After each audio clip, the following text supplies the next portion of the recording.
Christmas Eve, 1945. A house erupts into flames in the night. 5 children vanish.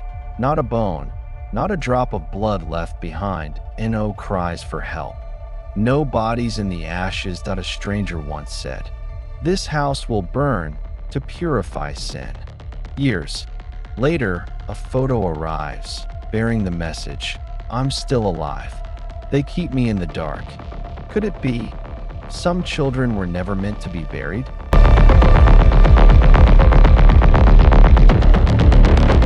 Welcome to THN Mystery. This is not a place for the curious. This is a place for those who need to know. Even if knowing means you'll never sleep again. We don't make things up. We retell what has already happened. Forgotten cases, shadows in history, and things that were never meant to be spoken of. If you believe in reason, prepare to let it go. If this is exactly what you've been looking for, then you're in the right place. Like and subscribe to the channel and join us as we step into another chapter of darkness. Now turn off the lights and enjoy.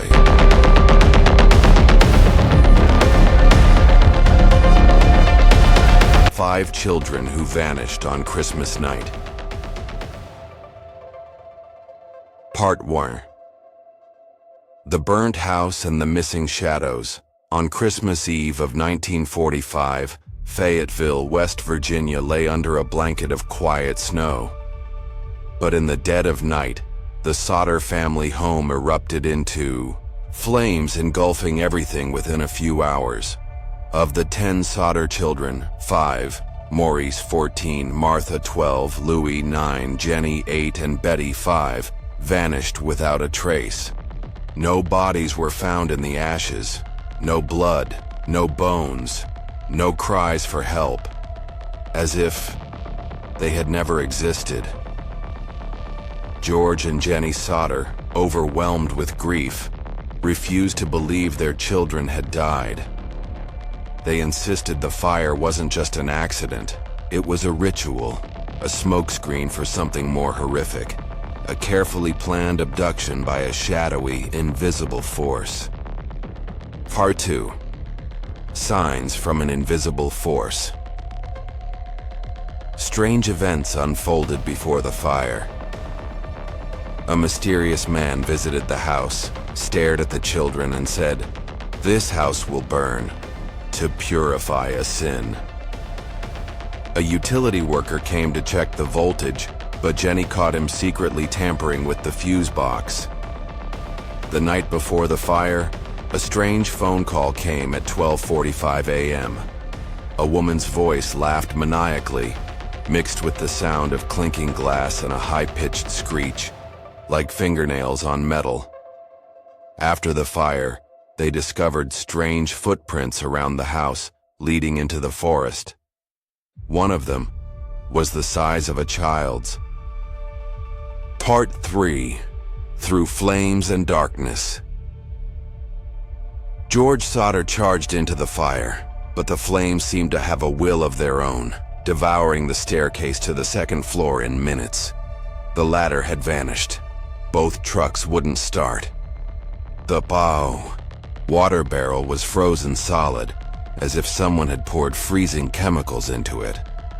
When the fire department arrived, suspiciously late, they merely stood in silence before the ruins, refusing to dig or search. One fireman whispered to George, "You shouldn't ask too many questions. Some children were never meant to return." Part 4. Ghosts in the Town. After the fire, the town fell into uneasy silence, but rumors spread. A theater employee swore she saw Martha with a woman in a black cloak.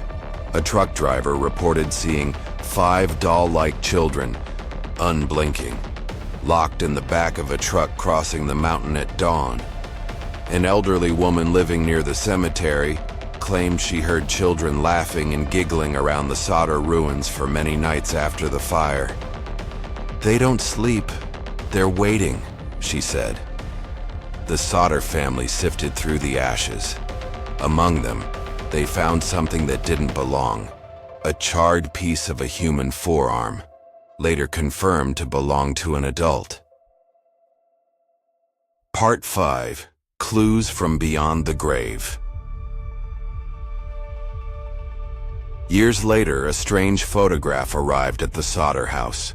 It showed a young man resembling Louis, with scribbled writing on the back. "I'm still alive. They keep me in the dark. Look beneath the three-branched oak." George immediately traveled to the mentioned location. Beneath the three-branched oak deep in the Appalachians, he discovered a rusted tin box containing a cloth doll. Its hair had been ripped out, and its face painted with a mouth sewn shut, using red thread. Jenny later revealed that every night she dreamed of the 5 children standing at her bedside, lips trembling, eyes bleeding, whispering, "We're trapped in a room with no door. We cannot scream. We cannot die." Part C. Questions without answers. Were the Sodder children truly dead, or trapped between 2 realms? Who was behind this evil? A cult, a shadow organization, or something far more terrifying? Why were no remains found? Yet the clues led into the forest, once a site of witch executions in the 18th century? Do the children's spirits still linger, imprisoned in the ruins of a house turned to ash? The case remains open. And if, one Christmas night, you hear the faint patter of small footsteps across cold ashes, remember, 5 names have never found peace.